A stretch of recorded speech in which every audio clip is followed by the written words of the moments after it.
Hey Frag fam, what is going on? I hope you guys are all doing well today. Elliot here. Welcome back to the Fragrance Well. So I thought I'd have a little bit of fun today. We're gonna do what I'm gonna call one-hit wonders. Basically what that means is these are fragrance brands where I only own one fragrance from the brand for various reasons. Usually it's just gonna be because I simply haven't bought others from the brand.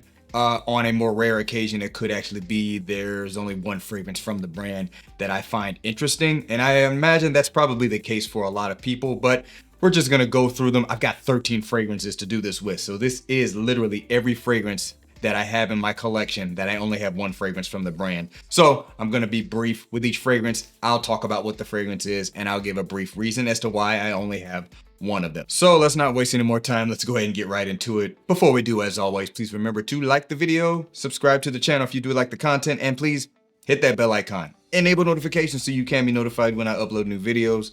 Let's get into it.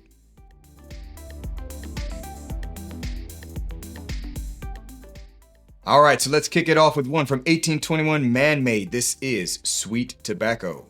1821 Man-Made Sweet Tobacco. Now, I don't really know much about this brand. I don't even know if they have other fragrances. I haven't really done the research on it. I just know this is kind of one of those ones where you heard about it, but it's like hard to find now.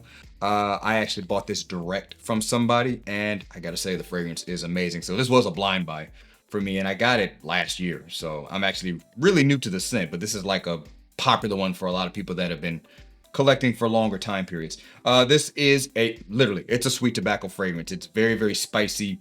It does have some kind of dried, fruity like characteristics. It's a little bit boozy as well. Really good, sweet, boozy, spicy tobacco fragrance. Rich, a little bit ambery as well. If you like sweet tobacco fragrances that have a lot of spice, then you would like a scent like this. Again, I'm not sure how easy it is to find. And I guess I kind of already gave the reason as to why this is the only fragrance I have in the brand. Number one, I don't even know if they have any other fragrances. And if they do, I just don't know much about them. Haven't really heard anything about them. I've never seen these brands anywhere. So kind of is what it is. But that's the reason I only got one from the house. So once again, from 1821 Man-Made, this is Sweet Tobacco. All right, next up, we got Abdul Samad Al Qurashi, and this is Safari Extreme. Abdul Samad Al Qurashi Safari Extreme. All right, so real quick, what this fragrance is a very opulent, luxurious, floral oud fragrance. There's rose in here, but I actually get a lot more jasmine to my nose, so I like to call this a jasmine oud fragrance. There is some light spice in here. There's some fresh characteristics. It's actually quite heavy on the florals. I really love the jasmine in this. This is one of the best jasmine notes, just jasmine smells that I've smelled so far on my perfume journey. Oud in here, more of a clean but smoky, woody representation of oud, almost as if it's being burned as incense. So I really like that facet. There's also some leathery notes and there's other woody characteristics in this as well. Just a dash of sweetness too. This is a wonderful fragrance. Now, the only reason I have only one of these is because, number one, this is a blind buy. I don't know where to get Abdul Samad Al Qurashi samples. There probably are some that I could get. And there are other fragrances I do want to check out from this house, but they would probably end up being blind buys as well. I got this one from Perfumes 600. There are people that do sell these individually as well. But this fragrance is amazing. I am blown away by it. And I would imagine that the ones I have an interest in from the house, they'll probably blow me away too. But again, these would be blind buys, so I would be taking a risk. And from the brand, some are cheap, some not so cheap. So, we'll see how that goes. So once again, from Abdul Samad Al Qurashi, this is Safari Extreme. All right, next brand we're going to look at is Brioni, and this is Brioni Eau de Parfum. Brioni Eau de Parfum. All right, so this fragrance, I basically would describe it as a fruity violet flower, not violet leaf, but violet flower, ambroxan musk fragrance. Smells very, very classy, smells clean. The fruity nature is almost like a oxidized apple. That's how I like to describe it. So an apple that's the skin's been removed and has been allowed to turn brown a little bit, but has not gone rotten. That's the fruity characteristic I like to describe it as. And again, it's woody, it's musky, it's a lot of ambroxan in this. It's easy to wear. It has a little bit of more mature vibe to it, but I love this stuff. As far as me only having this one from the brand, I just simply haven't bought other ones. Now, they would be blind buys for me. This was a blind buy, and thankfully it worked out. But these fragrances are not super expensive, so I guess I wouldn't cry too bad about it if I didn't like it. But I want to get the intense. I've just been dragging my feet on it. The newer releases that are a little bit fresher have been very intriguing to me. So I do plan to add more Brionis, and if I get a chance to actually maybe see some in a store somewhere, then I'm definitely going to check them out, and I guess that would probably speed up that process a little bit. But that is literally the only reason I haven't bought others from the brand. I've just kind of been dragging my feet on it. So once again, from Brioni, this is Eau de Parfum. All right, next brand we're going to look at is Bulgari. The one I have here is Wood Neroli. Bulgari Man Wood Neroli, should I say. So this is, as the name implies, it's a woody neroli scent. The reason I chose to get this one is because I heard that it was discontinued, but you could kind of still find it. And I actually came across it at a duty-free store, and I was very impressed. And I said, you know what, I'm going to just see if I can see it on discounters. Fragrance Buy had it at the time, and it wasn't that expensive, so I just grabbed it. And it is definitely a very citrusy, neroli dominant. So you get kind of an orange flavored citrus, because that's, neroli is part of the bitter orange tree. Also, it has kind of that soapy white floral characteristic, and it's kind of clean woods, maybe cedar or something of that nature. Very easy to digest woods. That's what this fragrance is, and I think it smells great. The only reason that this is the only one I have is, if I'm being completely honest, when it comes to these Bulgari Man fragrances, I like them. I think they're great. I just haven't really felt the need to add that many of them. That includes Bulgari Man in black, or whatever it's called, black. I think it's Man in Black. And I know they got a newer version of that as well. Now, I think that fragrance is great. Again, just haven't really felt the need to add it. That doesn't mean I won't add it someday. Now, the higher end Bulgari fragrances are awesome, but they're very, very expensive. And I kind of feel the same way about them. I think I kind of missed that phase where maybe it was more hip to grab them. And I know Tigar is just one of those top fragrances, but frankly, you can get that Tigar DNA at a lot cheaper price than, just getting it straight from Bulgari, and maybe not even necessarily clones of it. It's just inspired by, but that's neither here nor there. That's the only reason I have this one, mainly was because it was discontinued. Will I add more Bulgaris to my fragrance cabinet someday? Actually, I would say it's likely, but right now I just haven't really had that much of an interest in them. So that's just, it is what it is. So once again, from Bulgari, this is Wood Neroli. All right, guys, next brand we're going to talk about is Goldfield and Banks, and this is Purple Suede. Goldfield and Banks, Purple Suede. So as I've talked about with this fragrance, anytime I've talked about it, blueberry lavender is how I like to describe this scent. It has a fruity lavender characteristic that is quite different from most lavenders. Tasmanian lavender. It's a lavender that's kind of based from Australia, as is kind of the inspiration for the whole house. Australian botanicals are the inspiration for most of the fragrances. And there's also some oud-like characteristics in this. It's very leathery, hence the suede characteristic, and even some civet is in here, and you can almost get this kind of funk laying deep into the fragrance, and especially when you smell it really close to the skin. But I think that just kind of adds some push, as well as just some, let's just call it what it is, some niche characteristics to the fragrance. Now, the only reason I only have this one, this is the first one I bought, and I just haven't bought any of the other ones, but that's probably not going to last for long. I actually want to buy Pacific Rock Moss and or Bohemian Lime this summer. I want to add those to my collection this summer. So this is not going to be a one-hit wonder house in my cabinet for very long. So once again, from Goldfield and Banks, this is Purple Suede. All right, next house we're talking about is DS and Durga, and the fragrance is going to be Coriander. DS and Durga, Coriander. All right, so simple reason as to why this is the only fragrance I have from the house right now, and why it was my first purchase from the house. This one I felt was the most unique out of the ones I was able to check out at my local Neiman Marcus when they first got the brand in-house, and that's when I first discovered the brand. Coriander really stood out. Easy to wear fragrance. It's very herbaceous and green, which I really, really like. Spicy herbaceous is the best way to describe the spice profile. You definitely get the essence of coriander in this fragrance, no doubt about it. If you smell coriander, you smell this fragrance, it smells like coriander. It's also quite musky. It's a little bit watery and woody. Also, I akin it to being in a spice garden surrounded by pine trees. That's how I like to describe the scent. And that's the reason I chose this one over all the other ones, and kind of speaks as to why it's a one-hit wonder house for me. The other ones I discovered so far were great, but they weren't overly unique compared to what I already had in my cabinet, so it's not like I feel like I have to get them right away.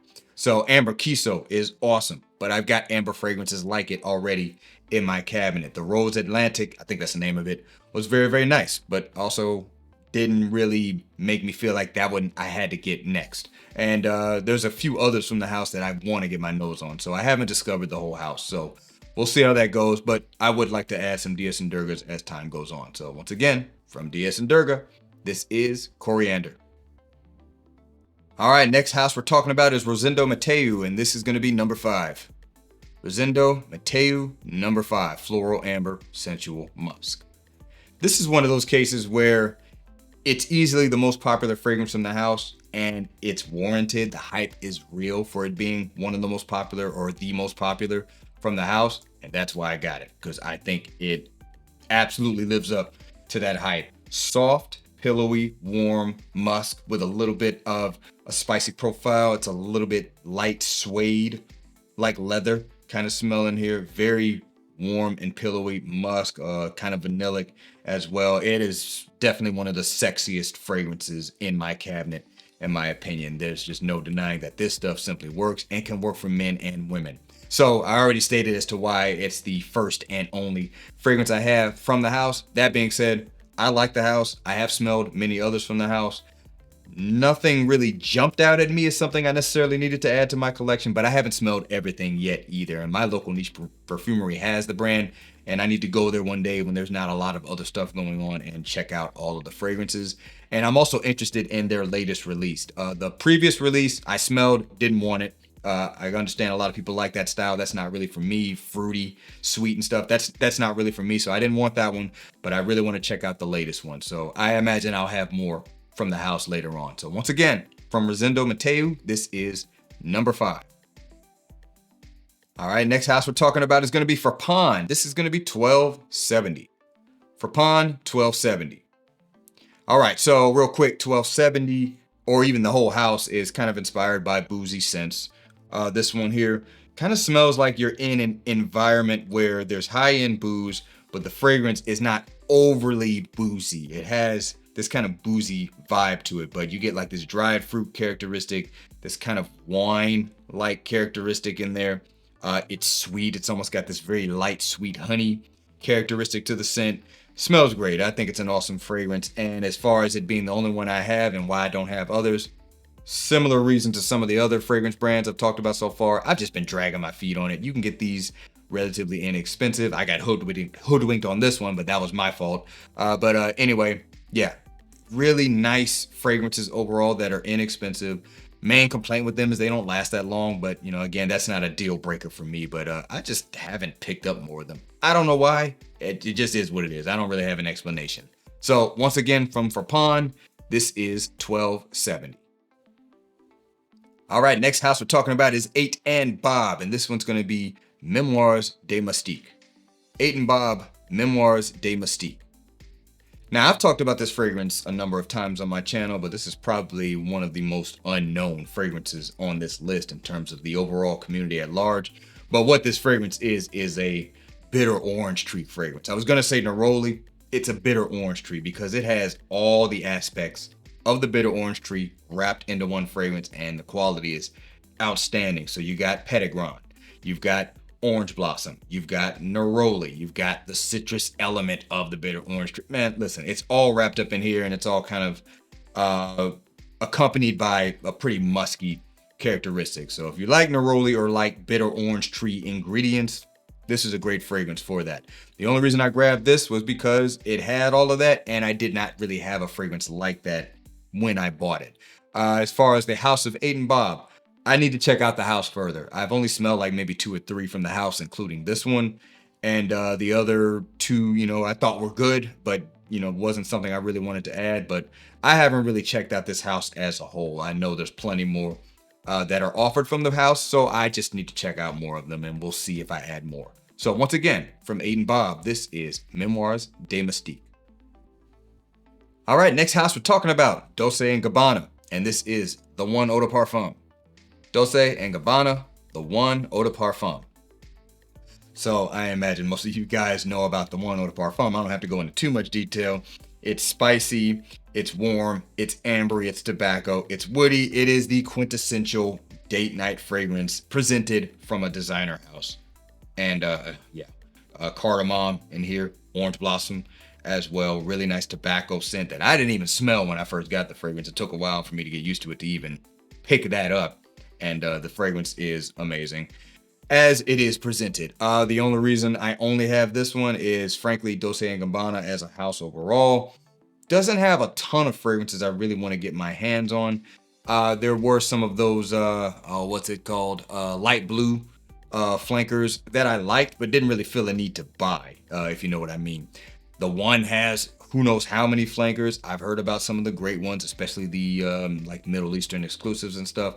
I would love to smell those, but I'm not gonna blind buy them. And honestly, I'm good with this one here. And this is probably the first house I've talked about where if I don't get another one, I'm not really tripping on it. But we'll see what happens. You never know. So once again, from Dolce & Gabbana, this is the One Eau de Parfum. All right, next house we're talking about is Frederic Malle, and this is going to be Portrait of a Lady. Frederic Malle, Portrait of a Lady. All right, Portrait of a Lady, one of the most popular fragrances from the house. A very spicy, rose, patchouli, woody fragrance. Smells awesome to me, but it's not going to be for everybody. It is a very forward and aggressive scent. It's a very dry representation of the woods that are in here. The rose is kind of lemony and fruity at the same time. There is, I think, also some black currant in here to kind of help out with that tartness that this fragrance has, but this stuff smells amazing. Super powerful fragrance. Glad I got it. Now, the only reason I only have this one is because I actually bought my first fragrance, this one here, from the brand like late last year. So it's the first one I got, and I do plan to add some more. I've had my eye on a number of these. However, I think I missed the best time frame to buy these, which was a couple of years ago. They were either more readily available on discounters. I'm not necessarily going to say the price was better. This one here has never really been at a low price per se. There's others that are lower, but maybe those are ones I don't want.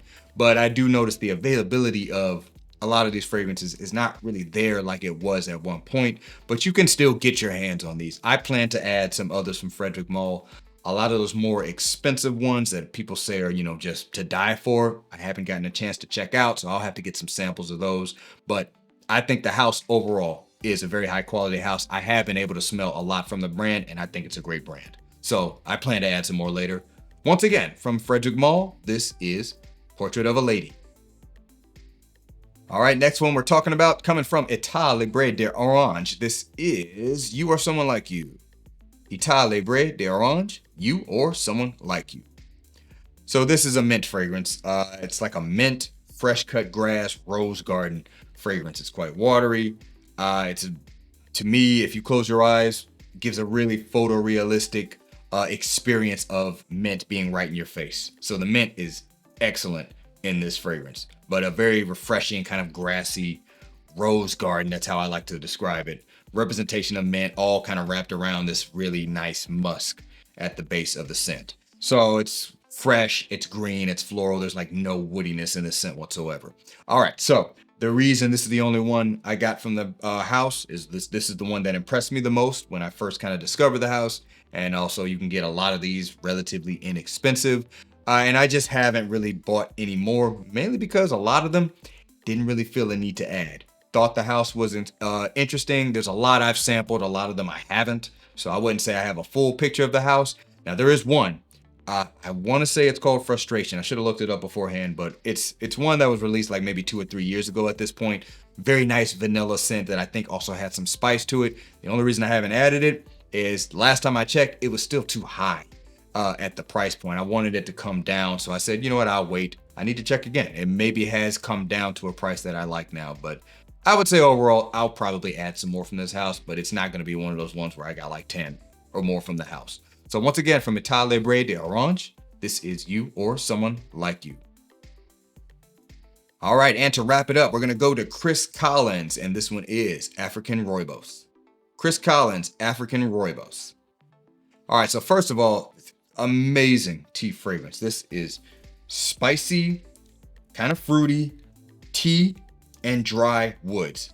An amazing tea fragrance that is also good for cooler weather. Usually you hear tea fragrance, you think warm weather. This is one that I think actually shines in cooler weather.